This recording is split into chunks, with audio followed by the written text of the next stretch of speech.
We are reading Ramona and Her Father, Chapter 2, Ramona and the $1 Million, Part 3.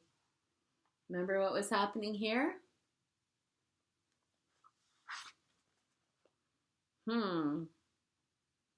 He went to work, one burr at a time. Ow, leave me some hair, said Ramona, picturing a bald circle around her head. I'm trying, said Mr. Quimby, and began on the next burr. Ramona sighed. Standing still, doing nothing was hard. After what seemed like a very long time, Beezus came home from school.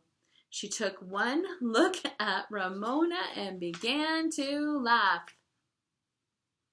I don't suppose you ever did anything dumb, said Ramona, short of patience and anxious lest her sister guess why she was wearing the remains of a crown. What about the time you... No arguments, said Mr. Quimby. We have a problem to solve, and it might be a good idea if we solved it before your mother gets home from work. Much to Ramona's annoyance, her sister sat down to watch. How about soaking it, said Beezus.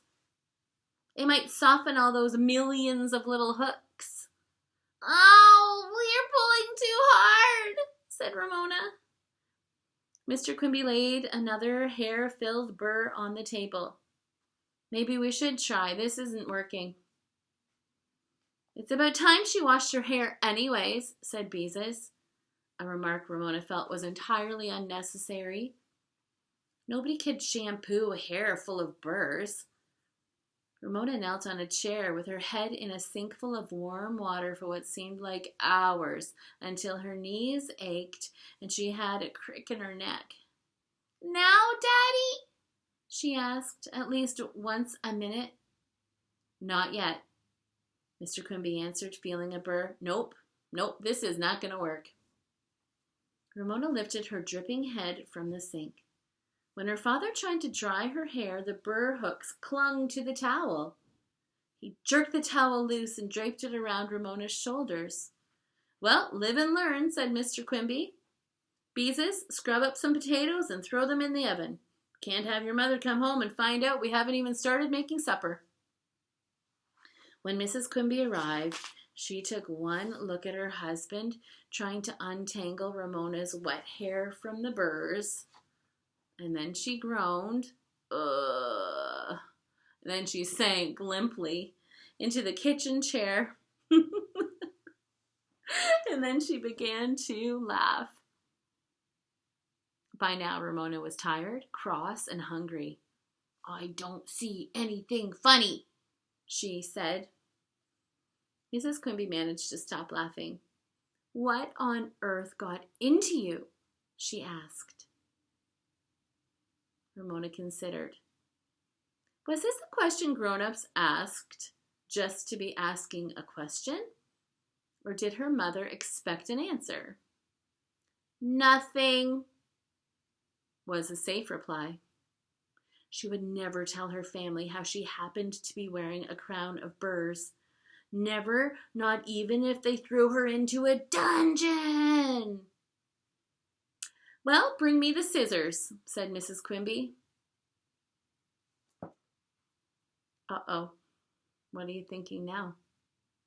Is this kind of the last thing that they have to try? What would happen if it was you? Ramona clapped her hands over the burrs. No! She shrieked and stamped her foot. I won't let you cut my hair. I won't. Beezus handed her mother the scissors and gave her sister some advice. Stop yelling. If you go to bed with burrs in your hair, you'll really get messed up. Ramona had to face the wisdom of Beezuz's words. She stopped yelling to consider the problem once more. All right, she said, as if she were granting a favor. But I want Daddy to do it. Her father would work with care, while her mother, always in a hurry, since she was working full-time, would just go snip, snip, snip and be done with it.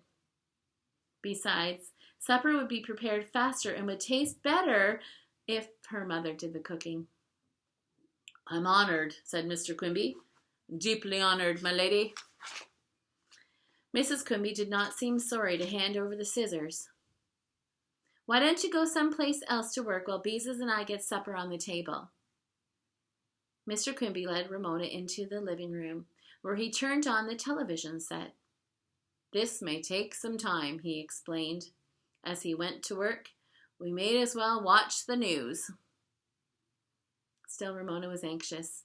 "Don't cut more than you have to, Daddy," she begged, praying the margarine boy would not appear on the screen. "I don't want everyone at school to make fun of me."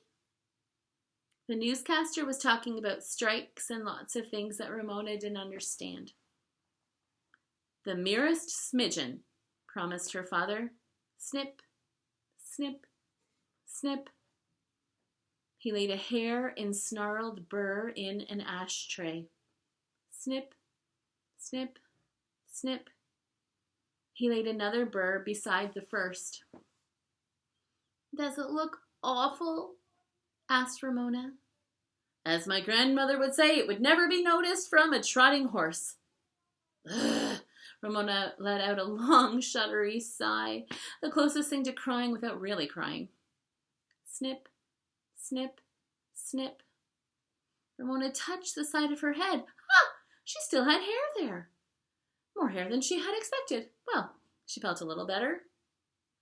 The newscaster disappeared from the television screen, and there was that boy again singing, "Forget your pots, forget your pans, not too late to change your plans."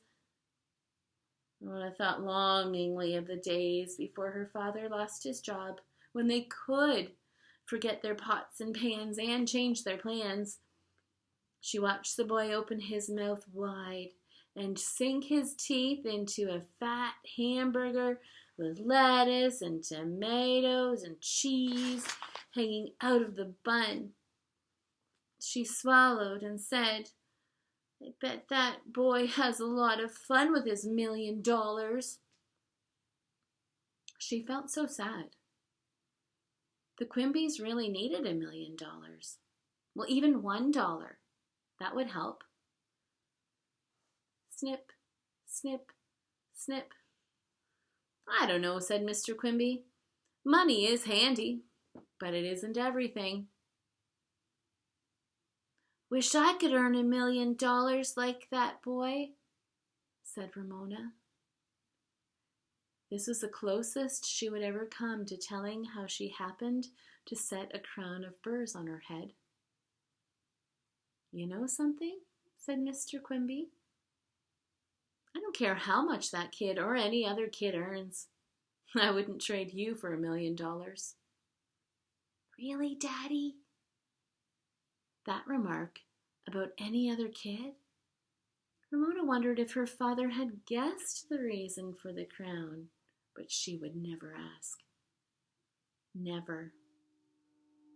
"Really? Do you really mean it?"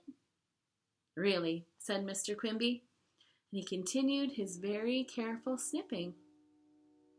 "I'll bet that boy's father wishes he had a little girl who finger painted and wiped her hands on the cat when she was little, and who once cut her own hair so she would be bald like her uncle, and who then grew up to be 7 years old and crowned herself with burrs. Not every father is lucky enough to have a daughter like that." Ramona giggled. "Daddy, you're just being silly." And she was happier than she had been in a long time.